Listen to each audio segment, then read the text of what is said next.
never slow up, no I don't take shit. I got no love for the fakeness.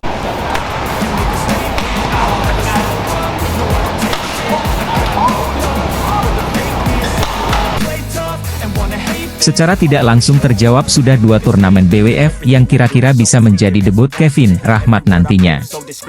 Turnamen pertama yang kira-kira bisa menjadi debut Kevin Rahmat adalah Hong Kong Open 2023 yang bertajuk Super 500. Hong Kong Open 2023 nantinya akan digelar pada 12 hingga 17 September 2023 sehingga Kevin Sanjaya Sukamulyo, Rahmat Hidayat punya waktu sebulan untuk mempersiapkan turnamen ini. Lantas bagaimana dengan turnamen lainnya yang kira-kira akan menjadi laga kedua Kevin Sanjaya Sukamulyo, Rahmat Hidayat setelah Hong Kong Open 2023? Jika perkataan Aryono Miranat benar adanya bahwa Kevin Sanjaya Sukamulyo, Rahmat Hidayat akan berlaga di Super 300 dan 500 saja, laga pasangan itu berikutnya adalah Arctic Open 2023. Sekadar informasi, Arctic Open 2023 Super 500 ini nantinya akan dihelat di Vantaa, Finlandia, pada 10 hingga 15 Oktober 2023. Hal ini juga berarti bahwa pasangan yang dijuluki Keramat ini harus menunggu sekitar sebulan dari Hong Kong Open ke Arctic Open 2023. Walaupun demikian, hal itu mungkin tidaklah masalah bagi keduanya mengingat mereka mungkin hanya diproyeksi sebagai pasangan sementara saja sembari menunggu Marcus Fernaldi Gideon Pulih. Selanjutnya, Kevin Sanjaya Sukamulyo, Rahmat Hidayat bisa mengikuti Hilo Open 2023 Super 300 yang akan digelar pada 31 Oktober sampai 5 November 2023 di Saarbrücken, Jerman. Setelahnya, perjalanan pasangan baru itu akan disambung ke Korea Masters 2023 Super 300 yang akan dihelat pada 7 hingga 12 November 2023 di Gwangju, Korea Selatan. Tak lama berselang, Kevin Rahmat langsung menyambung ke Kumamoto Masters Japan Super 500 pada 14 hingga 19 November 2023. Kemudian, India International 2023 Super 300 yang dilaksanakan pada 28 November hingga 3 Desember 2023 di Lucknow, India, dapat menjadi penutup rangkaian perjalanan Kevin Sanjaya Sukamulyo, Rahmat Hidayat pada 2023. 2 turnamen bulu tangkis BWF yang akan menjadi pasangan debut baru Kevin Sanjaya Sukamulyo, Rahmat Hidayat. Kevin Sanjaya Sukamulyo, Rahmat Hidayat sebelumnya batal tampil di International Challenge 2023 yang harus berlangsung pada 29 Agustus sampai 3 September 2023 di Medan. Usut punya usut, asisten pelatih ganda putra Indonesia, Aryono Miranat, mengungkapkan bahwa Kevin Rahmat belum siap tampil di International Challenge 2023 karena faktor kondisi fisik yang belum siap. Karena kan satu memang persiapannya kurang bagus, jadi kita tarik dulu. Persiapannya soal kondisi fisik, kalau chemistry oke sih mereka, ujar Aryono Miranat saat ditemui di PBSI Cipayung, Jakarta Timur, Rabu, 9 Agustus 2023. Lagi pula kalau main di sana pun kalau mereka masukkan sayang juga poinnya kecil, kan itu kan di Super 100 dan Challenge. Jadi kita fokuskan nanti di level yang Super 300 dan 500, katanya. Kenapa Super 300 dan 500? Karena poin nasional mereka kan, bisa masuk ke situ. Kalau bisa masukkan nanti akan dapat poin juga lebih besar lagi. Jadi nanti ditujukan untuk yang level 300 dan 500, ujar Aryono Miranat. Perlu diketahui bahwa kejuaraan dunia 2023 merupakan salah satu turnamen tertinggi BWF yang tidak menyediakan hadiah uang tunai. Pebulu tangkis yang berhasil meraih gelar juara berhak mendapatkan medali baik emas, perak, maupun perunggu. Selain itu, kejuaraan dunia BWF 2023 sangat penting bagi setiap pemain untuk mendongkrak poin sebanyak 13.000 poin dan akan berdampak pada peringkat dunia BWF serta sebagai poin pertemuan menuju Race to Paris 2024. Indonesia berhasil meloloskan 3 wakil di sektor tunggal putra di mana Anthony Sinisuka Ginting yang berstatus sebagai unggulan kedua kejuaraan dunia BWF 2023 akan menghadapi Danilo Bosniok.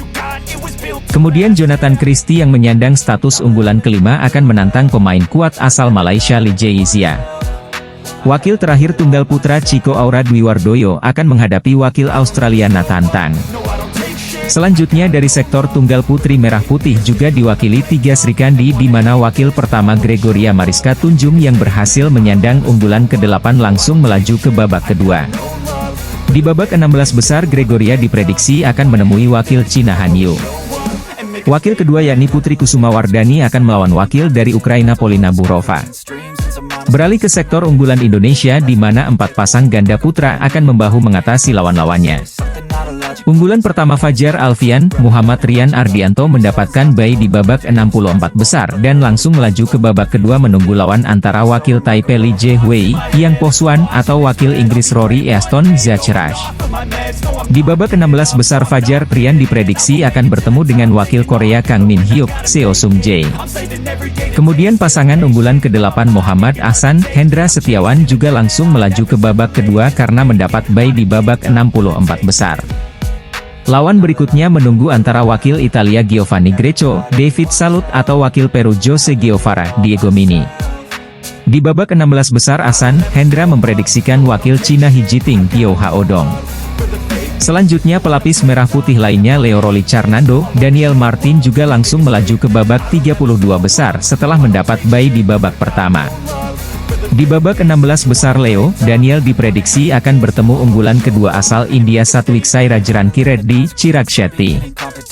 Pasangan terakhir Muhammad Shohibul Fikri, Bagas Maulana sebagai unggulan ke-13 sama halnya dengan 3 pasang lainnya juga langsung melaju ke babak 32 besar. Di babak 16 besar Bagas, Fikri diprediksi akan bertemu dengan wakil Jepang Takuro Hoki, Yugo Kobayashi. Hasil drawing lengkap babak 64 besar turnamen BWF World Championships 2023 yang termasuk ke dalam salah satu pertandingan Grade 1 BWF Tournament. Pertandingan yang akan berlangsung di Royal Arena, Copenhagen, Denmark, pada 21 hingga 27 Agustus 2023. Tim Indonesia sendiri berhasil meloloskan sebanyak 15 wakilnya terdiri dari 3 tunggal putra, 2 tunggal putri, 4 ganda putra, 3 ganda putri dan 3 ganda campuran.